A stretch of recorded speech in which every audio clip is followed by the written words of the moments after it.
Penasaran nggak sih kira-kira perginya kemana sampah-sampah yang ada di Taman Safari Indonesia? Jadi kalau di sini karena sampahnya itu kan hampir 75% organik ya. Pakai Mapot BSF ini sebagai itu mesin ciptaan Tuhan untuk mengurai sampah organiknya.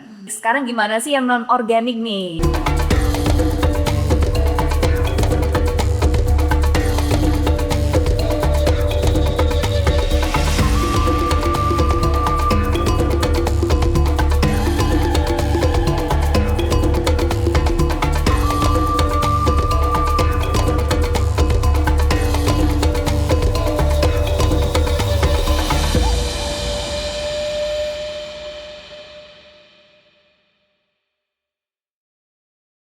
Halo sahabat satwa, apa kabar? Selamat datang di podcast Suara Rimba karena setiap satwa punya cerita. Bersama dengan saya Siska, kali ini kita akan membahas mengenai sampah. Taman Safari Indonesia sebagai lembaga konservasi tentunya tidak terlepas dari yang namanya sampah, baik sampah organik maupun sampah non-organik. Nah sahabat satwa, penasaran gak sih kira-kira perginya kemana sampah-sampah yang ada di Taman Safari Indonesia? Tapi tenang sahabat satwa, Taman Safari Indonesia menangani masalah ini dengan sangat serius. Jadi, sampah-sampah yang ada di sini tidak langsung dibuang ke tempat pembuangan akhir, tapi diolah terlebih dahulu di fasilitas sendiri sehingga lebih optimal dan juga lebih ramah lingkungan. Hari ini aku lagi ada di Integrated Waste Management yang dikelola oleh PT Green Prosa Adhikara Nusa yang memegang tentunya tanggung jawab untuk pengelolaan sampah di Taman Safari Indonesia. Di podcast Suara Rimba kali ini kita sudah kedatangan narasumber inspiratif tentunya dari CEO PT Green Prosa Adhikara Nusa, Mas Arki Gilang Wahab. Halo Mas Arki.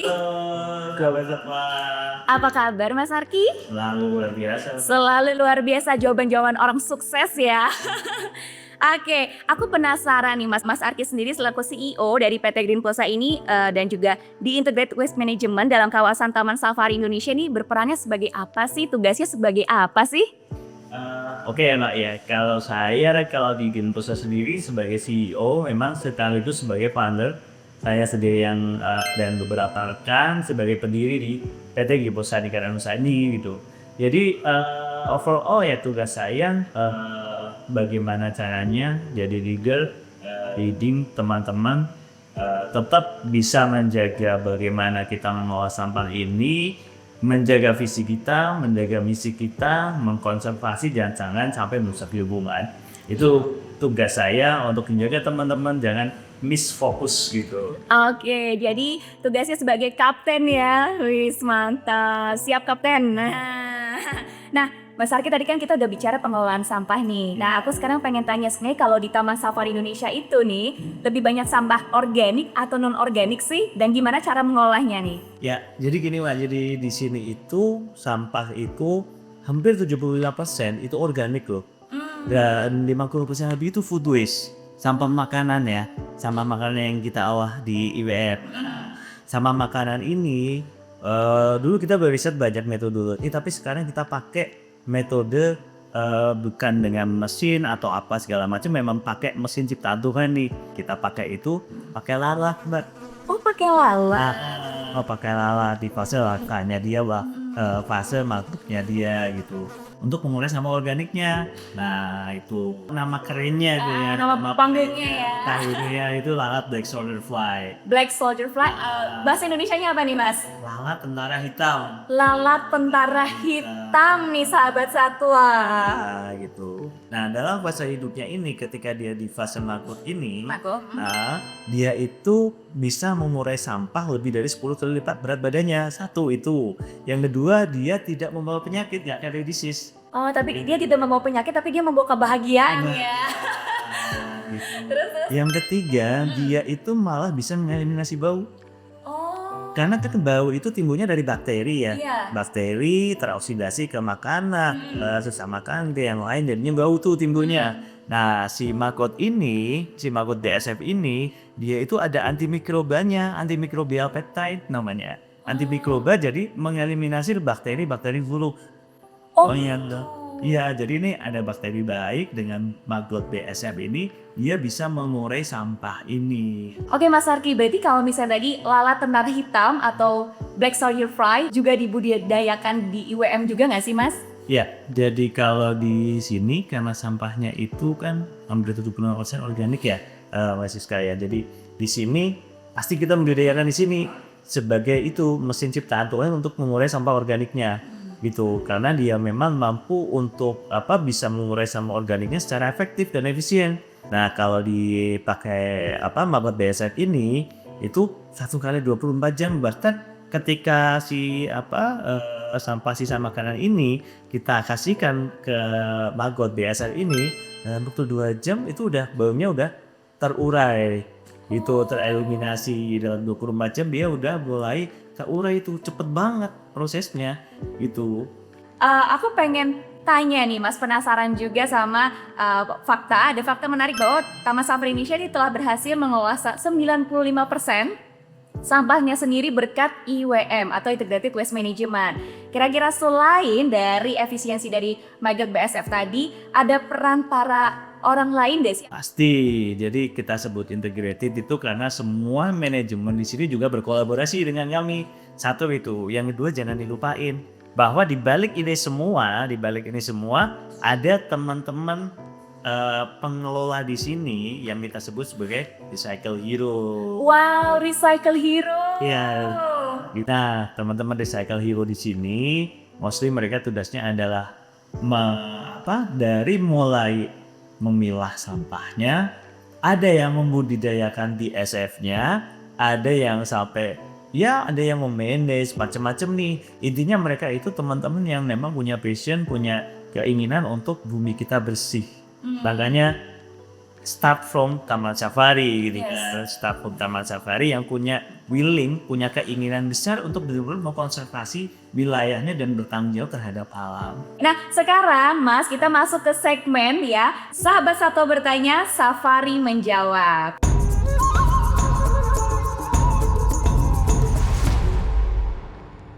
Dan aku pengen langsung bertanya nih, kira-kira pertanyaan pertama, tempat sampah pengunjung di Taman Safari Indonesia sebenarnya sudah dibedakan nggak sih? Banyak, semuanya itu sudah dibedakan. Di Taman Safari sudah mulai dibedakan, terutama di tempat-tempat pengunjung.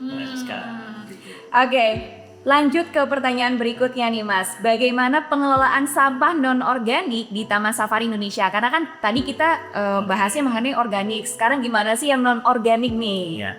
Nah si organiknya ini udah jelas nih dengan maggot BASF. Ya. Organiknya kita itu di sini kita kategorikan 3 nih Mas Siska. Pertama itu memang yang ada nilainya, bernilai tinggi. Cuannya Cuannya main gede nih ya. Ya. Kayak misalnya kertas, kardus, botol air mineral dan segala macam nih, ini ada nilainya. Yang kedua yang low value atau nilainya cukup rendah dan residu yang terakhir. Yang low value ini ada yang beberapa kita pakai untuk dari recycle industri juga, tapi dengan nilai yang cukup rendah. Contohnya apa tuh, Mas? Kresek mungkin, plastik kresek, kurangin ya plastik kreseknya, karena nilainya rendah tuh kan.